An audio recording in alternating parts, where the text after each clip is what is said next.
Olá pessoal, vamos de volta com o nosso curso. Um funcionário da prefeitura necessita vistoriar 4 setores A, B, C e D situados em uma mesma rua retilínea. Para isso deve passar a partir da prefeitura P, sucessivamente por todos os setores, na seguinte ordem: de P para A, de A para B, de B para C, de C para D. E deve retornar pela mesma rua a partir do setor D até a prefeitura, na seguinte ordem: D para C, C para B, B para A e A para P. O quadro a seguir apresenta as distâncias entre a prefeitura e o setor A, bem como as distâncias entre os demais setores.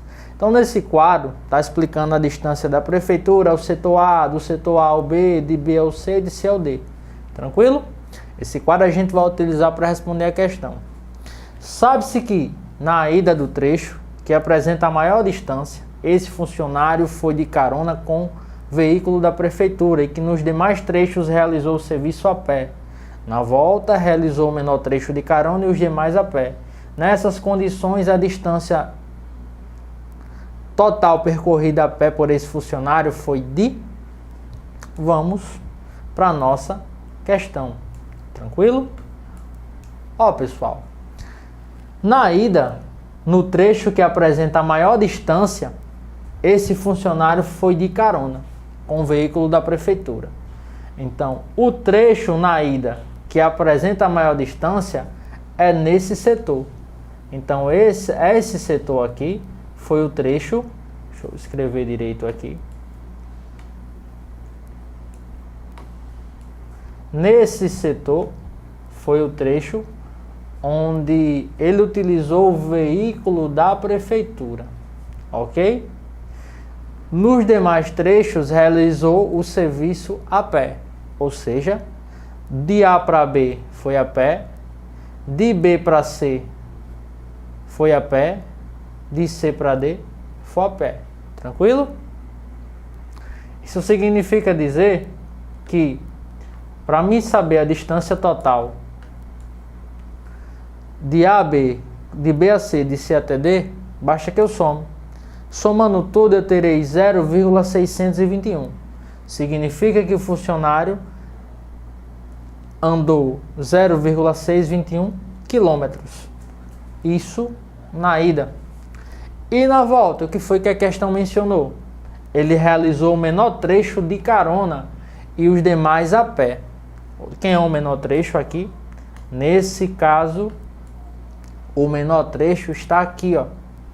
Esse aqui é o menor trecho. E a questão menciona que ele realizou a pé. Ou melhor, que ele realizou de carona. E os outros trechos foi a pé. A pé foi esse trecho e esse trecho. Então, para me saber o total que ele andou a pé, basta que eu some. Na volta, ele andou 1,165 quilômetros. Para encontrar o total que ele andou tanto na ida como na volta, basta simplesmente somar esse valor com esse valor, que terá um resultado de 1,786 quilômetros, certo? Resposta, letra B de bola. B de bola. Questão 73. Considerando a proposição, todo carro faz parada em algum posto ao longo do percurso, tal proposição pode ser escrita em termos de 2 quantificadores. Se considerarmos A, o universo dos carros, e B, o universo dos postos do percurso, e P, XY, sendo a expressão X faz parada em Y, com X pertence a em A, com X em A e Y em B, qual alternativa descreve corretamente a proposição? Então a questão quer saber qual alternativa descreve esta proposição aqui, ó. Todo carro faz carona em algum posto ao longo do percurso. Tranquilo? Vamos embora responder. Pessoal, existem 2 quantificadores muito importantes. O quantificador universal, representado simbolicamente dessa forma, e o quantificador existencial, que simbolicamente temos essa forma. O quantificador universal, ele dá a ideia de abundância. Geralmente é representado pela expressão todo, todo, todos, para todos, qualquer um que seja. O existencial, ele dá a ideia de escassez e é representado pela expressão algum, existe pelo menos um, alguns existem. Tranquilo? Por exemplo, vamos associar o quantificador universal à palavra homem. Todo homem. Vamos considerar que homem é X e simbolicamente todo homem pode ser representado dessa forma, associando o quantificador universal a X. Considere a seguinte expressão: alguma mulher. Considerando a mulher sendo Y, podemos associar o quantificador existencial à mulher. Em forma simbólica, a expressão alguma mulher pode ser escrita dessa forma.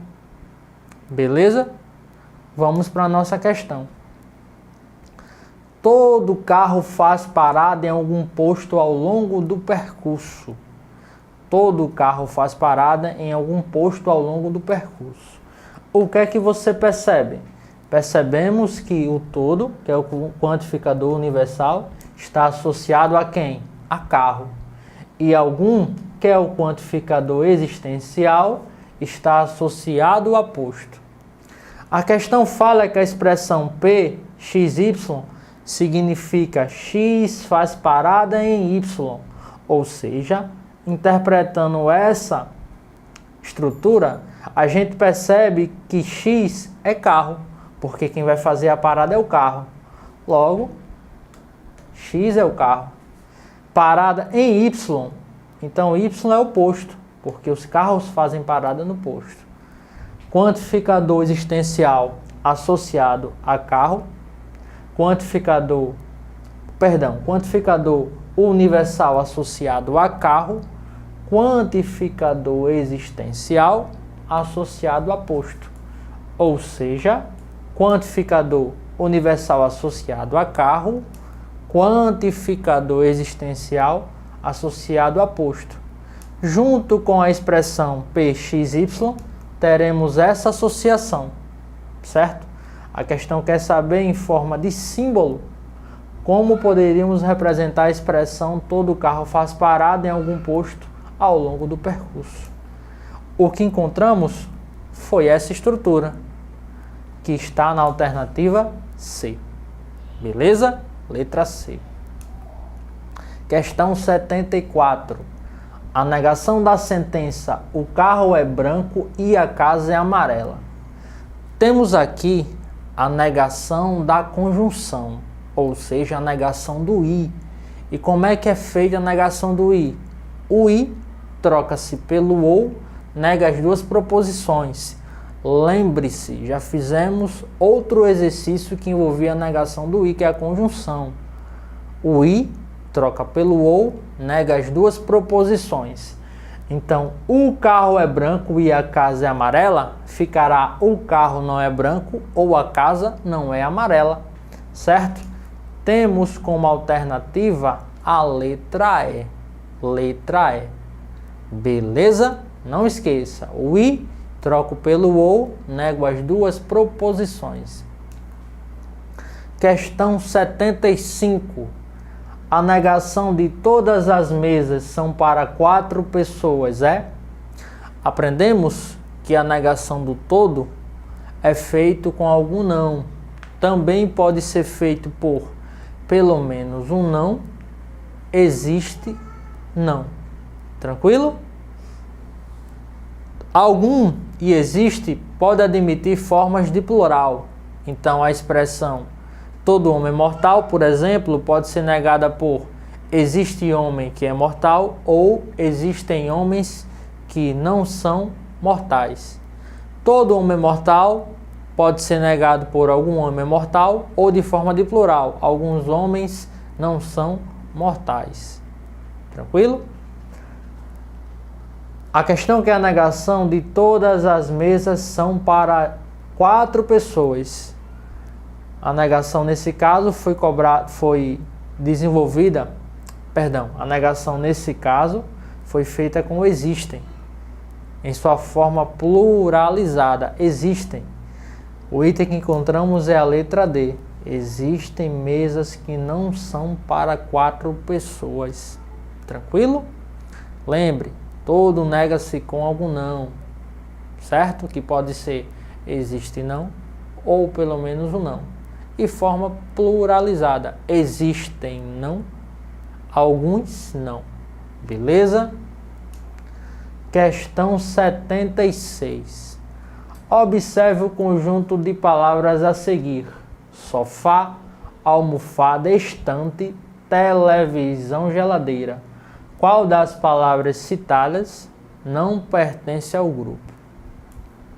Essa questão é interessante. Por qual motivo? A questão te dá várias palavras e é para você associar da seguinte forma: sofá, almofada, estante, televisão, geladeira. Se você observar, sofá, almofada, estante, televisão são objetos que encontramos em uma sala, concorda? A única palavra que a gente geralmente não encontra em uma sala é a palavra geladeira. A questão está perguntando qual dessas palavras não pertence ao grupo. Geladeira. Geladeira é a palavra que não pertence ao grupo. Temos como gabarito a letra B de bola. B de bola. Questão 77. Entre os números a seguir, o único que é divisível simultaneamente por 2, 3, 4, 5, 6, 8, 9, 10 e 12 é. Temos aqui uma questão que envolve critérios de divisibilidade. E o que são critérios de divisibilidade? São regras simples para verificar se um determinado número pode dividir outro número. Vamos conhecer. Divisibilidade por 2. Quando é que eu observo um número e vejo que ele pode ser dividido por 2? Todo número par é divisível por 2. E os números pares são os números terminados em 0, 2, 4, 6 e 8. Por exemplo, ao observar o 12, sei que ele é divisível por 2, porque é um número par. Ao observar o 18, também sei que ele é divisível por 2, porque é um número par. Divisibilidade por 3. Quando é que um número é divisível por 3? Quando a soma dos algarismos resulta em um número divisível por 3. Por exemplo, o número 66. Ele é um número que é divisível por 3. Por quê? Porque se eu somar os algarismos 6 mais 6 dá quanto? 12. Veja que o resultado da soma dos algarismos deu 12. E 12 é um número que 3 divide. O 60 também é um número que 3 divide. Por quê? Porque a soma dos algarismos dá um número divisível por 3. Critério de divisibilidade por 4. Quando é que o número é divisível por 4? O número é divisível por 4 quando os dois últimos algarismos forem divisíveis por 4 ou terminar em 00. Por exemplo, o número 288. Os dois últimos algarismos, que é o 88, ele é divisível por 4. Certo? O 100 também é um número divisível por 4, porque termina em 00. Tranquilo? Divisibilidade por 5. Quando o número termina em 0 ou 5. Por exemplo, o número 10, eu sei que ela é divisível por 5 porque termina em 0. O número 25, também sei que é divisível por 5 porque termina em 5. Divisibilidade por 6. Quando é que eu sei que um número é divisível por 6? Quando esse número é divisível por 2 e 3 ao mesmo tempo. E qual é o critério para ser divisível por 2? Quando o número é par. Qual é o critério para ser divisível por 3? Quando a soma dos algarismos dá um número divisível por 3. Então, se eu tenho um número que ele ao mesmo tempo é par e a soma dos seus algarismos dá um número divisível por 3, esse número também pode ser dividido por 6. Tranquilo? Por exemplo, o número 42. Vamos ver se ele é dividido por 2 e 3 ao mesmo tempo. Porque se ele for, vai ser divisível por 6. 42, ele é divisível por 2? É sim, porque é um número par. A soma dos seus algarismos dá um número divisível por 3? 4 mais 2 dá quanto? 6. 6 é um número que 3 divide? É sim.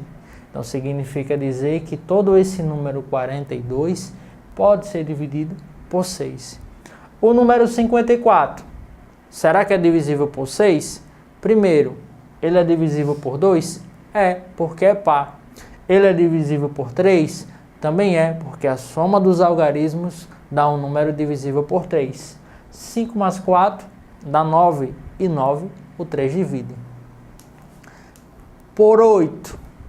Todo número é divisível por 8 quando ele terminar em 3 zeros ou quando os 3 últimos algarismos é um número divisível por 8.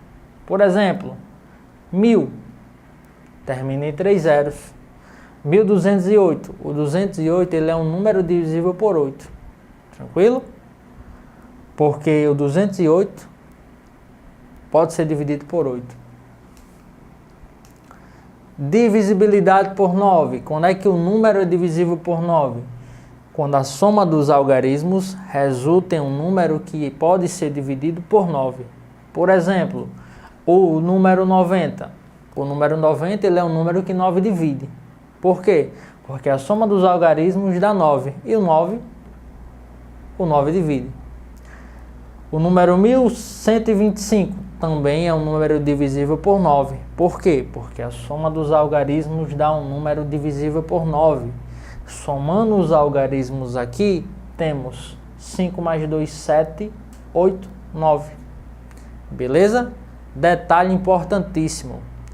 Todo número que o 9 divide, o 3 também divide. Mas o inverso nem sempre acontece. Por exemplo, o número 30. O número 30, eu sei que o 3 divide, mas o 9 não vai dividir. Beleza? Divisibilidade por 10. Quando o número termina em 0, ele pode ser dividido por 10. Por exemplo, o número 100, o número 50. Divisibilidade por 12. Quando é que o número é divisível por 12? Quando ele pode ser dividido por 3 e 4 ao mesmo tempo. E quando é que o número é divisível por 3? Quando a soma dos algarismos dá um número divisível por 3. E quando é que o número é divisível por 4? Quando termina em 00, ou os dois últimos algarismos podem ser divididos por 4. Beleza? Voltando para a nossa questão, a questão quer saber qual entre os números a seguir, o único que é divisível ao mesmo tempo por 2, 3, 4, 5, 6, 8, 9, 10 e 12. Já que aprendemos os critérios de divisibilidade, podemos responder essa questão numa boa. Olha lá. Primeiro, quando é que o número é divisível por 2? Quando ele é par.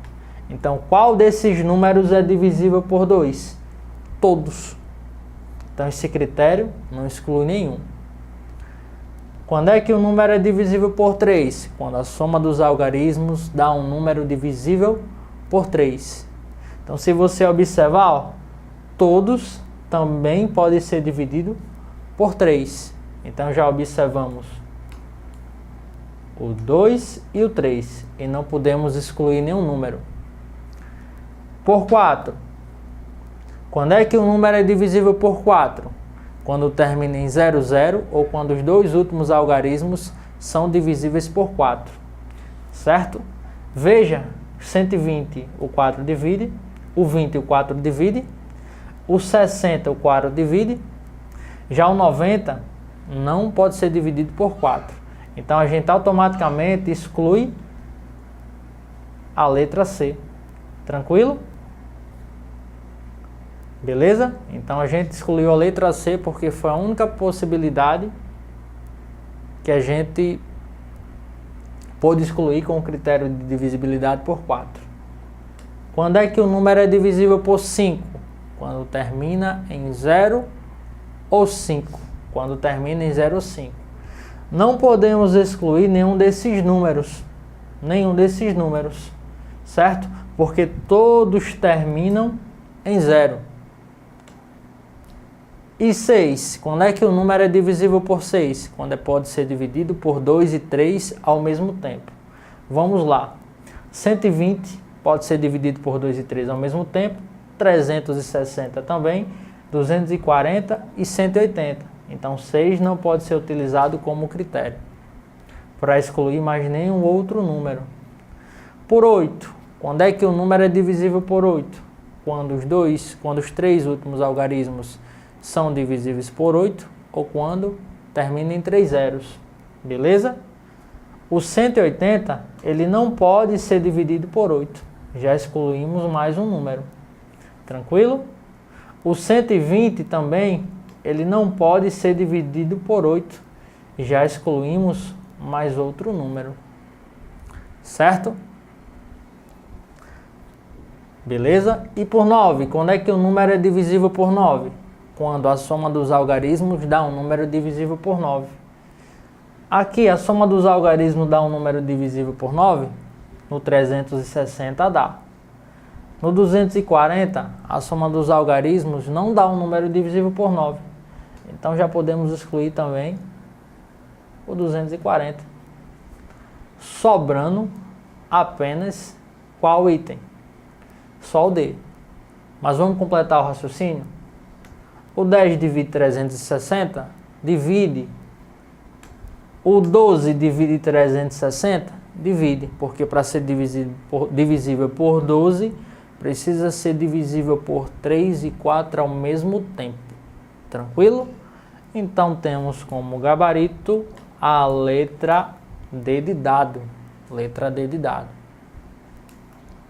Questão 78.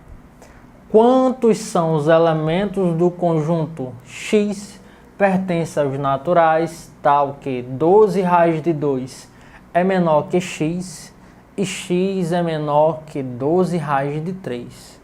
Dados raiz de 2 igual a 1,41 e raiz de 3 igual a 1,73. Beleza?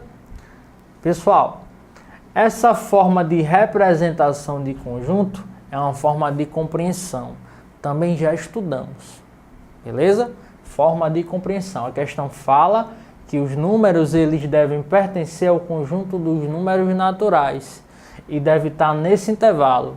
C menor que 12 raiz de 2 C maior do que 12 raiz de 2 e C menor que 12 raiz de 3.